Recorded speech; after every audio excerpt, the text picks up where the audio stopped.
Isang mapagpala at makasaysayang araw po sa lahat na ngayon ay nagbibigay ng parangal, papuri, pagmamahal sa Diyos na buhay. Napag-aralan po natin nung nakaraan, how to experience prosperity. Message ko po yan sa Music Museum. Doon sa Heritage Hotel, ang nilagay ng message sa akin ng Lord ay how to experience victorious living.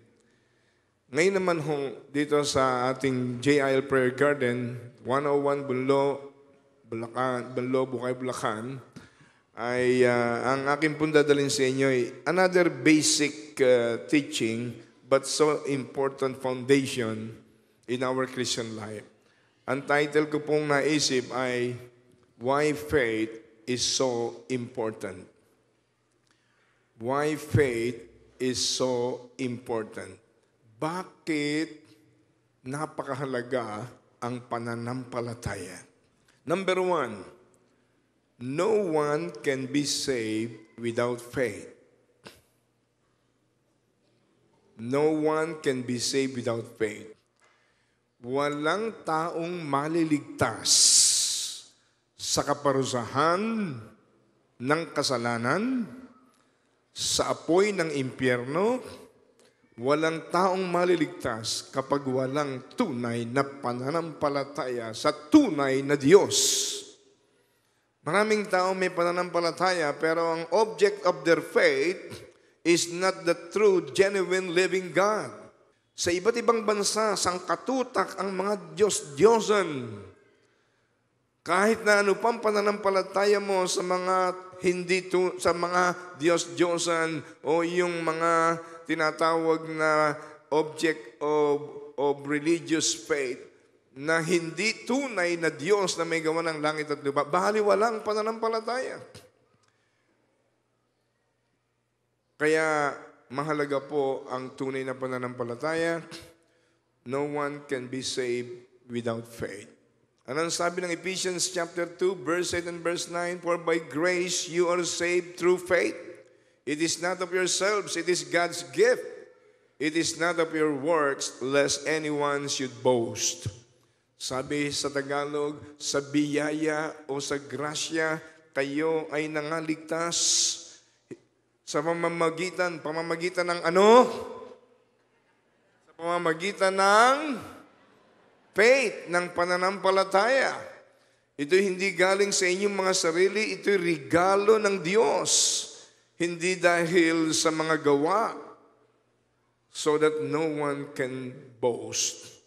Hindi dahil sa mga gawa upang ang sino man ay huwag magmapuri. Kung tayo po'y maliligtas sa magitan ng gawa, kasi yan ho isang mga panlilinlang ni Satanas. Pag tinanong mo mga tao, paano ka maliligtas? Paano ka maliligtas sa impyerno? Anong dapat mong gawin? Siyempre, maliligtas ako, gumawa ng mabuti. Yun ho, sa mga hindi nag-aaral ng Bible at hindi nakatatanggap ng tunay na gospel of salvation of Jesus Christ, laging kasama, maniwala ka sa Diyos at gumawa ka ng mabuti. Kung hindi ka makagawa ng mabuti, hindi ka maliligtas. Ang sabi ng Ephesians, no one can be saved without faith in a way. For by grace you are saved through faith. Ikaw ay nangaligtas sa magitan ng biyaya ng Diyos. Sa biyaya ng Diyos ka naligtas sa pamamagitan ng pananampalataya, hindi dahil sa inyong sarili. Ito'y regalo ng Diyos nang walang bayad. Hindi dahil sa inyong mga gawa upang ang sino man ay huwag magpuri. Halimbawa, itong Bible ko, nirigalo ko sa inyo. Ano ba, binibigay ko ito kay Paul. Binigay ko. Hanggat hindi niya tinatanggap ito, hindi pa ito sa kanya. Si Jesus Christ ay nirigalo ng Diyos Ama, for God so loved the world that He gave His only begotten Son, whosoever believeth on Him should not perish, but have everlasting life. John 3:16, gayon na lang ang pagsinta o pag-ibig ng Diyos sa makasalanang sanlibutan, ibinigay niya ang kanyang bugtong na anak upang ang sino man sa kanya'y sumampalataya doon sa bugtong na anak ay huwag nang mapahamak, kundi magkaroon ng buhay na walang hanggan. Kung maraming tao dumidiretso sa Ama, anong sabi ng Ama? Hindi kayo pwedeng dumiretso sa akin, kaya nga pinadala ko ang aking anak sa lupa para mamatay sa krus ng Kalbaryo, para matubos ang lahi ng tao sa pagkaka-embargo ni Satanas. Kailangan dumaan kayo sa aking anak. Siya lang ang kaisa-isang tunay na daan. Walang maraming daan. Jesus said in John 14 verse 6, I am the way, the truth, and the life, and no one can come to the Father except by me. Ako ang daan, sabi ni Jesus. Ako lang ang daan. Hindi niya sinabing, I am a way, or one of the many ways, or a way implying is only one of the many ways. But Jesus said, emphatically said, I am the way. Siya lang ang tunay na daan at walang ibang makaparoon sa Ama kundi sa magitan niya. Kaya, ito'y sa magitan ng pananampalataya kay Jesus. Sabi ng iba, mga gawa. Maganda yung magandang gawa, siyempre.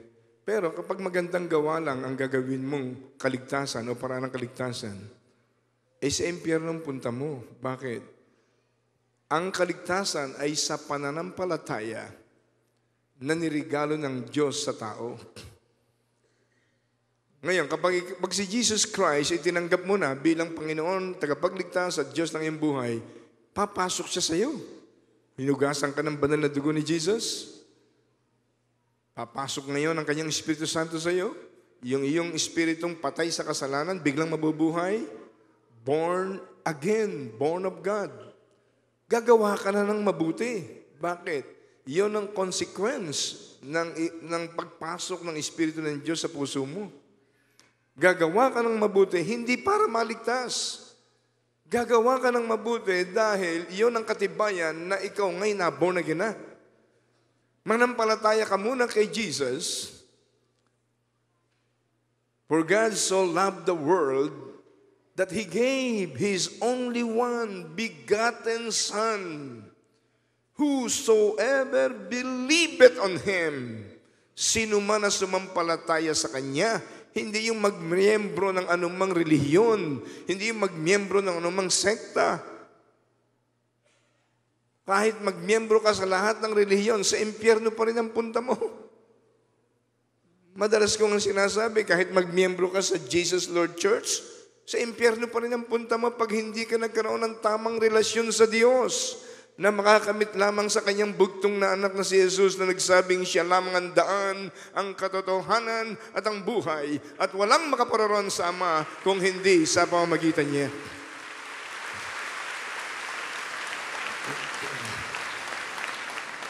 Glory to God. Kaya nga, sabi ng John chapter 1, in the beginning was the Word, and the Word was with God, and the Word was God. Sa simula, siya ang salita. Ang salita ay sumasa Diyos. Ang salita ay Diyos. San Juan 1:1. Sa talatang 3, everything was created by Him. I'm paraphrasing. Everything was created by Him, for Him, and through Him. Without Him, nothing can be created into existence. Kung wala si Jesus, walang magagawa. Walang malalalang. Nilalang ng Diyos ang lahat sa magitan niya ng kanyang bugtong na anak. At itong salitang ito na Diyos ay nagkatawang tao ng John chapter 1 verse 14. The Word became flesh. The God incarnate. Kaya kung Pasko, napag-aaralan natin yung Emmanuel, God with us. Nararanasan natin ang Diyos na buhay, kapiling natin because of Jesus. Because Jesus ay siyang kumakatawan sa Diyos. There is only one God in three persons. Bakit napakahalaga ang pananampalataya? No one can be saved without faith. Yung mabuting gawa, mabuti ho ang gawa, mabuti ang mabuting gawa. Pero hindi yun sapat para magbigay ng kaligtasan. Ang mabuting gawa ay natural consequence ng tunay na kaligtasang nirigalo ng Diyos sa buhay ng tao. Tingnan niyo Titus chapter 3 verse 5. Praise God. Everybody read. He saved us not because of righteous things we had done, but because of His mercy. He saved us through the washing of rebirth and renewal by the Holy Spirit, which is actually born again. Tayo naligtas hindi dahil sa ating mabuting gawa, righteous things, kung hindi dahil sa habag ng Panginoon. Glory to God. Palapakan natin ang Panginoon. Amen, Lord.